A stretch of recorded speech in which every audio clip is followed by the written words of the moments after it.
¿Qué tal? ¿Cómo están? Nuevamente aquí en Dame el Poder y nuevamente nos vamos a apartar de la realidad del día a día, de lo que nos pasa en la cotidianidad de nuestras vidas para hablar de temas de actualidad, sí, pero más generales que nos completan la vida porque tiene que ver, por un lado, con el tema del terrorismo y por otro lado, con la economía, fundamentalmente de las pequeñas y medianas empresas. En estudios, Juan Lasala, subgerente general del área de comercialización y crédito del Banco Provincia, y Mariano Beldic, que escribió el libro ISIS en Guerra, que está dando mucho que hablar, porque estos temas, el tema del terrorismo es obvio, hasta en una época, el año pasado, disminuyó el turismo en algunos países de Europa. Están a la orden del día, esto se sabe cómo empieza, pero no cómo va a terminar, este tipo de nuevo terrorismo que se llama terrorismo sagrado, que es distinto al terrorismo secular, al terrorismo clásico que hemos vivido y que es la historia de la humanidad, porque ocurrió en todos los países, en muchísimos continentes a lo largo de la historia, con distintas manifestaciones, y la posibilidad de estos nuevos armamentos y nuevas tecnologías que pueden incorporar algo aún más aterrador, como es la posibilidad, si es que existe, y que los analistas lo evalúan, de un terrorismo químico, bacteriológico, nuclear. Y el tema ya de la actualidad que nos interesa también de las pequeñas y medianas empresas, como ustedes saben, de los porcentajes de empresas en Argentina, aproximadamente el 98% son pequeñas y medianas empresas, PYME, y a su vez emplean aproximadamente entre un 60 y un 70% de la mano de obra, del trabajo en la Argentina. Así que es fundamental, como nos decía un economista la semana pasada, generar empleo en la pequeña y mediana empresa. ¿Y cuánto necesitan los créditos? Como todos saben, tener una PYME en la Argentina ha sido siempre remar en dulce de leche, desde el que tiene una librería hasta una empresa metalúrgica, textil. Hay algunos sectores que están teniendo brotes verdes, otros les está costando, pero es fundamental tener acceso al crédito. Estos temas entonces con los invitados en estudios, Juan Lasala y Mariano Beldic, después de la pausa.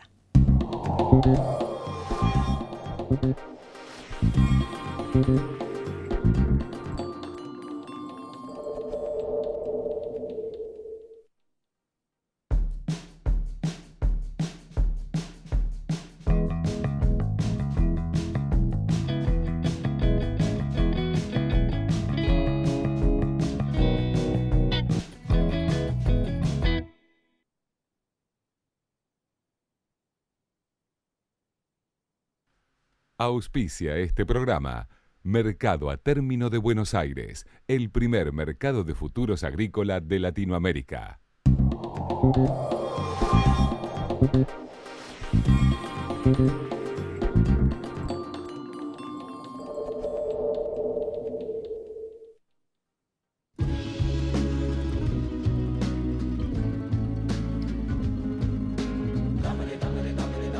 Aquí estamos en Dame el Poder, Mariano Beldic, gracias por venir. Gracias por la invitación. ISIS en guerra, un tema interesantísimo que realmente causó sensación tu libro y bueno, contame lo que todos nos preguntamos, que yo dije en la introducción, ¿existe esta posibilidad tan aterradora? Los analistas lo han evaluado, ¿qué sabes al respecto de otro tipo de ataque aún peor? Hace tiempo que estas organizaciones se intentan familiarizar con lo que es el uso de armas cada vez más letales. El tema de la famosa bomba sucia, como se denomina, es una bomba con componentes, digamos, nucleares, pero sin ser una bomba nuclear tal como la conocemos de manera convencional. Hace tiempo que está dando vueltas, sobre todo después del 11 de septiembre del 2001, se convirtió casi en una hipótesis de seguridad para varios organismos de inteligencia. Sobre todo porque no es tan alocada la idea de que estas organizaciones puedan acceder, obviamente a través del mercado negro, a ese tipo de armamento. ¿Por qué? Porque muchos de esos componentes, díganse bacteriológicos o nucleares y demás, han quedado abandonados muchas veces en zonas de conflicto. Dígase desde la Guerra Fría para acá, e inclusive sobre todo ahora mirando puntualmente hacia los arsenales de Siria, de Irak. Muchos de esos arsenales en el repliegue de lo que eran las fuerzas que los controlaban han quedado como amenazas latentes, como hipótesis de seguridad que los organismos de inteligencia están evaluando todo el tiempo, si alguien puede llegar a acceder a ellos y sobre todo lo segundo y más importante, si alguien aprende cómo manipular esos elementos, porque una cosa es acceder a esos arsenales, la otra es saber utilizar esas bombas o fabricar ese tipo de bombas. En el caso puntual, si vamos a un ejemplo histórico de una organización terrorista que utilizó un ataque químico, quizás el más acabado es el de el gas sarín en el 95 en el subte de Tokio. En ese momento, por una serie de circunstancias, no fue más letal de lo que habría sido por el tema de la ventilación y demás, que conspiró contra la letalidad de la liberación de ese gas. Murieron una docena de personas, podrían haber muerto decenas de personas, porque el gas sarín es un componente sumamente letal que ataca el sistema nervioso, y de hecho se ha mencionado más de una vez que hay reservorios de gas sarín distribuidos dentro de Siria. Cuando en algún punto Estados Unidos amenazó con intervenir en la época Obama en Siria, fue precisamente por la denuncia de que se planeaba la utilización de armas químicas dentro del conflicto sirio.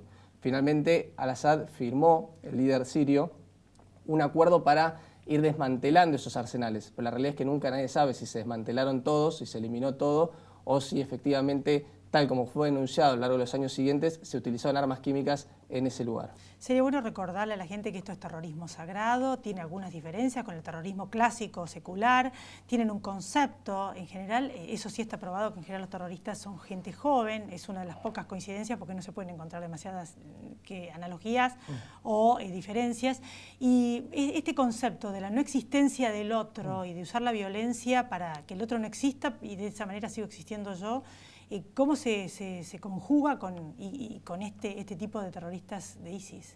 Bueno, ISIS es una evolución más de este tipo de organizaciones en un conflicto de larga data. Digo, hemos visto, forman parte de organizaciones que toman como su idea fundamentalista el concepto religioso. En ese sentido, digamos, lo que hacen es básicamente elegir a sus enemigos en base a ese concepto que manejan. En el caso de ISIS, por ejemplo, hay una diferencia sustancial con Al-Qaeda, si tomamos dos organizaciones que son islamistas y que han tomado el concepto religioso como fundamento de su accionar, es básicamente que ISIS ha visto en otra rama minoritaria del Islam a enemigos, inclusive a sus principales enemigos, a diferencia de Al-Qaeda, que ha visto a Occidente como su enemigo y que esa rama del Islam decidió no atacarla, por considerar que tarde o temprano va a terminar aliada o entendiendo que su rama mayoritaria es la predominante y es la verdadera rama del Islam. Estamos hablando de una división que fue un cisma para la religión islámica desde la muerte de Mahoma, que era el gran unificador, digamos, de esa religión. Una vez que muere Mahoma comienzan las luchas de poder dentro de la religión y eso divide al mundo islámico en varias escuelas que a su vez se van ramificando a lo largo de la historia. Esto no significa que en todos los lugares del mundo, digamos, estas escuelas peleen, sino sobre todo ocurre en algunos lugares puntuales. En este caso, por ejemplo, en Siria, en Irak, lo que ha hecho ISIS es declarar, ellos pertenecen a una rama que se llama sunita, que todos los chiitas son herejes, ni siquiera son musulmanes, por ende solamente tienen un castigo que es la muerte. Eso vale para todo el planeta, que no sean ellos, o sea, porque es la aniquilación, la violencia por la violencia, para la no existencia. Sí, cuando uno habla de ISIS tiene que hablar de una organización muy compleja porque no tiene que hablar de una sola organización, no es una organización monolítica, pese a que nos gusta englobarla dentro de lo que es esa sigla, en realidad son muchas organizaciones, en algunos casos que tienen diferencias locales, digamos. Por ejemplo, si uno toma el mapa donde está hoy extendido ISIS, hay un ISIS nuclear central que está ubicado sobre Siria, Irak, que fue su punto de origen, pero a su vez también uno encuentra ISIS, por ejemplo, en Egipto, en Libia, en la península arábiga, inclusive en el sudeste asiático. Ha visto operaciones de ISIS en Filipinas. Esas operaciones están realizadas por terceras organizaciones que en algún momento se declararon parte de ISIS, pero que también presentan algunas diferencias mínimas que tienen que ver con quién es su enemigo inmediato. O sea, hay una gran línea de conducta que siguen, que tiene que ver con la estrategia de ISIS central, ese que opera en lo que se llamó el califato, hoy que está casi, digamos, diezmado, pero hay también enemigos que se eligen puntualmente. Y eso vale destacar, por ejemplo, para poner un ejemplo, en el caso de los cristianos egipcios, los cristianos coptos, han sido mucho más castigados, ejecutados, torturados por ISIS en la versión local de Egipto, que lo que han sido los cristianos, por ejemplo, sirios o iraquíes. En Siria, en Irak, quienes han sido más castigados han sido los otros musulmanes, los chiitas. O sea, y eso tiene que ver con las diferencias puntuales en las organizaciones que operan bajo ese emblema de ISIS. Este hecho de diezmar a las poblaciones y demás, ¿existe la posibilidad de que haya acá en América Latina? ¿Existe alguna célula? Por ejemplo, ¿hubo algún momento de otros grupos extremistas en la Triple Frontera? Es, digamos, si uno toma como fundamento el relato de poder que estoy hablando de ISIS, no encontrarían un terreno muy fértil para, digamos, reproducirse aquí en Latinoamérica por una cuestión de que si uno atiende al fundamento religioso de su guerra, aquí el Islam convive en sus distintas ramificaciones de manera pacífica, inclusive de manera pacífica con las otras religiones. No es que ve a la cruz o a la religión judía como enemigos, como sí puede suceder para algunas organizaciones en la región del Medio Oriente, donde se han visto reproducir este tipo de organizaciones, entre ellas ISIS. Y por otro lado, si uno atiende a la segunda modalidad de ataque que se ha visto y mucho entre los últimos años, que es la del lobo solitario, que tiene como característica que la realiza un atacante que no forma parte de la organización, sino que toma el accionar por su cuenta y lo valida en base a la idea de la organización, pero nunca recibió la orden directa de actuar. Bueno, en ese caso, aquí en Argentina o aquí en Latinoamérica, no existirían las condiciones sociales como para que se den esos lobos solitarios, pero da la categorización de que hacen los expertos, de que son personas con problemas, digamos, problemas psiquiátricos, problemas psicológicos, con algún tipo de trastorno en ese sentido, uno nunca está exento de que pueda ocurrir un ataque de esa manera. Y una última pregunta, me queda un minuto. ¿Esto es porque patearon, diríamos, el lugar donde estaban, ya que se están retrocediendo en Irak y demás? Siempre ISIS utilizó los ataques en el extranjero, sobre todo en Europa, que es a quien ve su enemigo directo, como una manera de descomprimir la presión sobre el territorio que ellos pretendían gobernar y dominar, que era Siria e Irak. Es cierto que en el relato de construcción de ISIS, en algún momento esa expansión iba a alcanzar las tierras europeas y esa guerra iba a alcanzar Europa, pero iba a ser en un futuro, iba a ser recién a partir del año 2020, supuestamente según el plan de ataque de ellos. ¿O quieren un califato universal? Quieren un califato universal, se reconocen como los únicos y califa puede haber uno solo, con lo cual eso lo puso inclusive frente a frente con otras organizaciones, el mismo Al-Qaeda. O sea que quieren atacar todo el mundo. Sí, pretenden expandirse a nivel internacional, ese era su objetivo, pero claramente la guerra los está obligando a transformarse y los que estamos viendo en este momento. Ah, transformarse. Sí. Veremos cómo es el futuro y te vuelvo a invitar más adelante. Encantado. Bueno, Mariano, muchas gracias. Gracias a vos. Después de la pausa, el otro tema, el tema de la pequeña y mediana empresa y el tema de las posibilidades que hay desde el punto de vista del microemprendimiento, de la empresa, para tener un crédito. Y los beneficios que da también el tema bancario, en este caso el Banco Provincia, después de la pausa.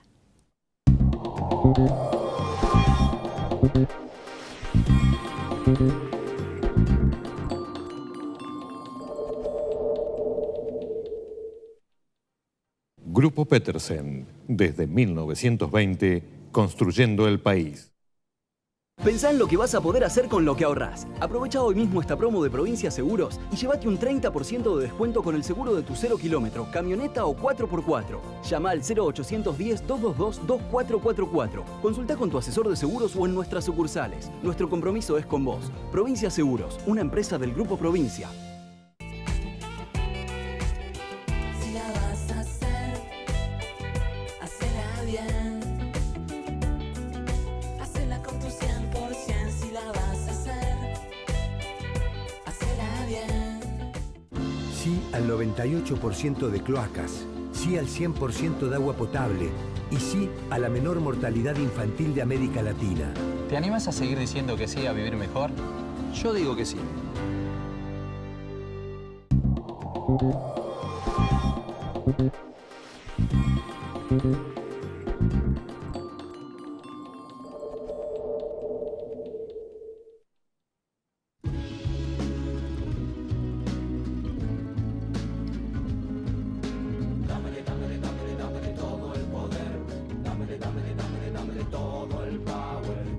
Aquí estamos en Dame el Poder, Juan La Sala, gracias por venir. Gracias a vos. Gracias. Bueno, boom, la línea esta del 50% del Banco Provincia en los supermercados. De alguna manera el gobierno está tratando de dinamizar el consumo y la verdad que yo doy fe de que hay muchísima gente utilizando esto. ¿Cuál es el resultado y cómo van a seguir con este tema? Estamos muy contentos, ayudamos a nuestros clientes a que accedan con más facilidad a determinados productos. Tenemos muy buenas expectativas, esta línea hasta fin de año va a continuar con muy buenos resultados.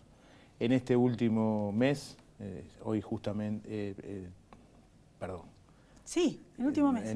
No, lo que pasa es que en el último mes estamos incorporando un día más, o sea, el 16 y el 23, son los días de promociones, y ahí es donde estamos por ahí facilitando algunos inconvenientes que tuvimos en los otros días, en los otros meses. Uno solo era mucho. Era mucho, y lo que estamos recogiendo también de la gente es, sobre todo de los comerciantes, es esta experiencia a tratar de que la gente compre más cómoda. Hoy estamos viendo que los supermercados se están organizando con en los días de promoción, abriendo más temprano.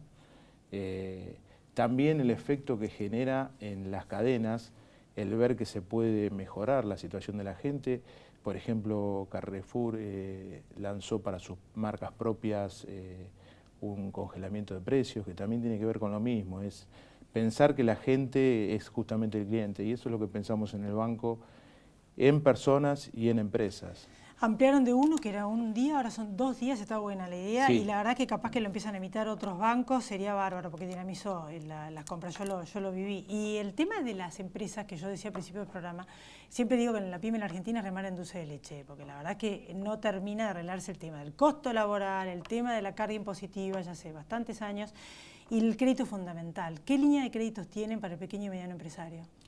Nuestra línea estrella hoy, que salió en fin de junio, es el préstamo 10 puntos, que lo denominamos, que es una línea a 10% a un año de plazo.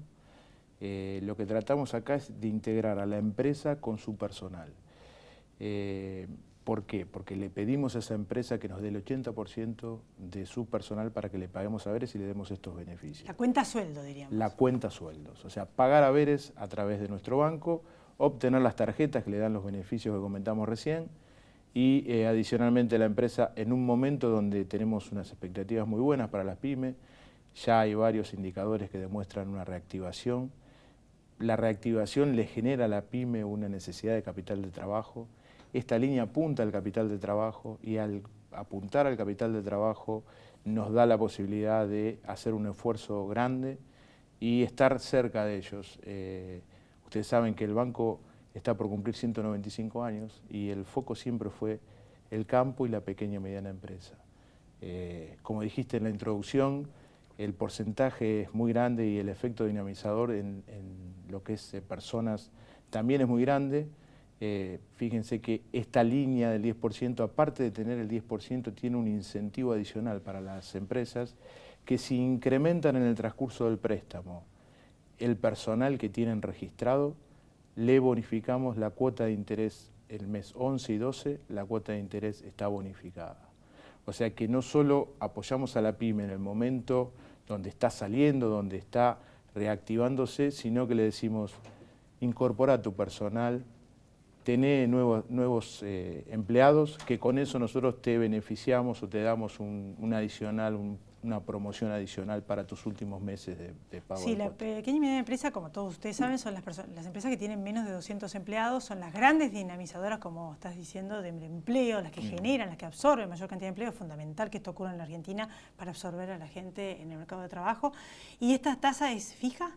Esa tasa es fija. Fija 10. Es 10%. O sea que es muy barato. Es muy baja en relación a cualquier indicador que se mire. Hasta incluso las expectativas de inflación del gobierno, digamos que está muy por debajo, y lo que pretende es llegar a la pyme en este momento. Ten en cuenta que en poco más de 2 meses que tenemos la línea vigente, ya llegamos a 1.500 pymes, con aproximadamente el promedio, que es otra cosa buena que generó esta línea, es de 1 millón de pesos por empresa, o sea, está bastante atomizado. Y hoy tenemos otorgado 1.500 millones de pesos a pequeñas y medianas empresas a través de esta línea. Y no, por ejemplo, ¿no discriminan? O sea, ¿de que todos los rubros? O... Sí, está apuntado al sector industrial y comercial.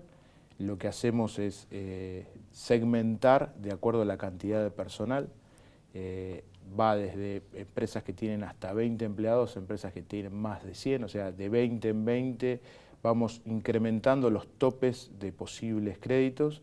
Hasta 20 pueden llegar hasta 1 millón de pesos, lógicamente analizando el riesgo de cada empresa y la situación, pero esos topes a su vez le permiten que cuando hacemos la bonificación de la cuota 11 y 12, el incremento en el primer tramo de un empleado le da acceso a esa bonificación, y así sucesivamente vamos incrementando de a uno en uno hasta llegar a más de 100 que tendrían 6 millones de pesos y la posibilidad también, aumentando su nómina en más de 6 empleados, en obtener este beneficio. ¿Qué otros créditos tienen? ¿Los personales y de las pymes? ¿Esto vendría a ser el nuevo, a la verdad, del 10%? Tenemos para pyme también, que es lo que va a pasar, o sea, se va a dinamizar el capital de trabajo la pyme, pero seguramente va a necesitar invertir.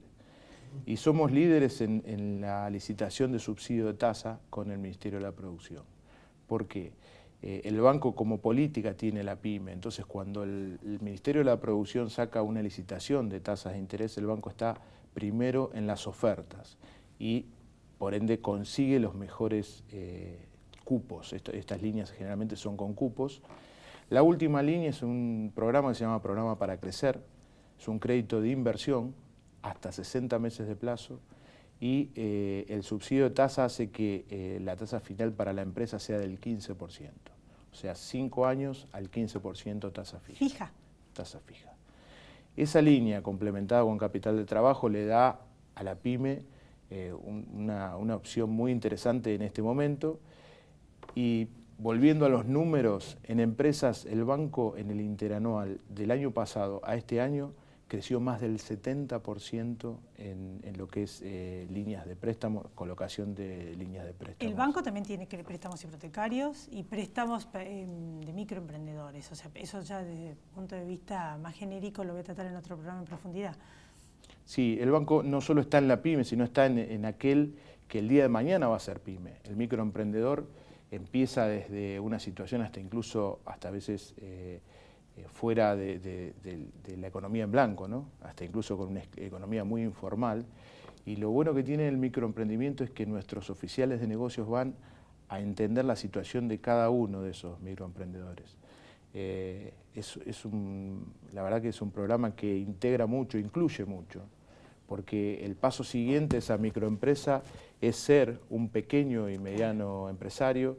Y bueno, esto dinamiza no solo la economía, sino también dinamiza el empleo, dinamiza muchas cosas que hacen bien en la economía. ¿Cuáles son ya a la luz de estos 1.500 millones?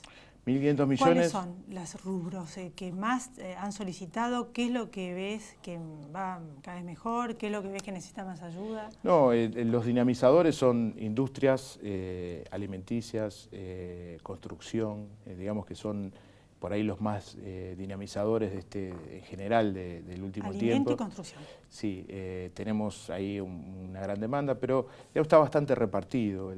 Y como son créditos que llegan a las pymes más pequeñas, pensá que el primer tramo es 1 millón de pesos y nuestro promedio es 1 millón de pesos.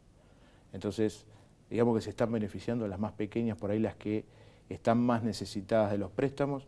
Nuestros clientes, nosotros tenemos más de 20.000 pymes dentro de nuestro banco que atendemos y el concepto del banco es estar cerca del cliente, empresa o persona e integrar a la empresa con la persona. Si uno hoy es beneficiario del préstamo 10 puntos, seguramente va a incorporar el 80% de su nómina para que le paguemos saberes. Eso redundará en productos que le damos a esas personas que van a aprovechar el 50%, los préstamos hipotecarios UBA. Hoy nosotros somos el primer banco en créditos UBA, tenemos más de 12.000 millones de pesos colocados en ese producto y adicionalmente tenemos otro tipo de líneas de crédito en este concepto, en UBA, destinadas a autos, a motos. La verdad que estamos muy activos y muy contentos de estar cerca de la gente y de las industrias. Alimentos, por un lado, construcción por el otro. ¿Cuáles son los sectores que más por ahí necesitan, ¿no? Y que ustedes tienen que ir a buscar? Bueno, energía renovable, por ejemplo, yo sé que este gobierno lo está promocionando mucho, pero por ahí es como que te cuesta, no sabes por dónde arrancar. Energía renovable se está dando mucho en energías que tienen que ver con biomasa, más para el tema agropecuario. Después hay grandes proyectos, el banco está presente, está con mucha expectativa, con líneas específicas para este sector. Nosotros tenemos líneas específicas para generación de energía limpia dentro de la línea de inversión productiva. La línea de inversión productiva es la línea que llega al 17% a 5 años de plazo, que es una exigencia del Banco Central en cuanto a un monto determinado colocar en este producto. Y digamos que es el camino que viene para no solo para las pequeñas y medianas empresas, ya para las medianas y grandes empresas. Lo que me llamó la atención, por lo que pude averiguar, es que el banco está empezando a trabajar con sus propios recursos, o sea, Sí. está ganando plata. El banco, el ejercicio pasado, triplicó lo que se venía ganando en el banco en el 2015, y este año, ya en el primer semestre, consiguió el mismo resultado que todo el año pasado, incorporando estos beneficios. O sea, estos beneficios están descontados de esta rentabilidad. No es que el banco está utilizando estas promociones y no gana plata. El banco gana plata, ofrece beneficios, mejora la situación de sus clientes e incorpora tecnología en nuestros portales, el portal Empresas y el portal Personas. Cada vez tiene más prestaciones. Estamos avanzando en diversos medios como para llegar mejor a la gente. O sea que, bueno, ya tengo que terminar, pero cualquier persona que quiera abrir una cuenta tiene la posibilidad tiene que abrir la cuenta y tiene posibilidades de estos créditos que describiste. Sí, y de productos, básicamente hoy la apertura se da a través de paquetes, donde tienen nuestras tarjetas de débito, nuestras tarjetas de crédito, e integralmente empieza una historia de beneficios y de negocios recíprocos. Bueno, muchas gracias y nos volvemos a encontrar en otro momento para ver cómo sigue esta historia. A disposición, sin problema. A todos ustedes también, gracias por haber estado ahí y nos volvemos a encontrar la próxima semana aquí en Dame el Poder. Chao.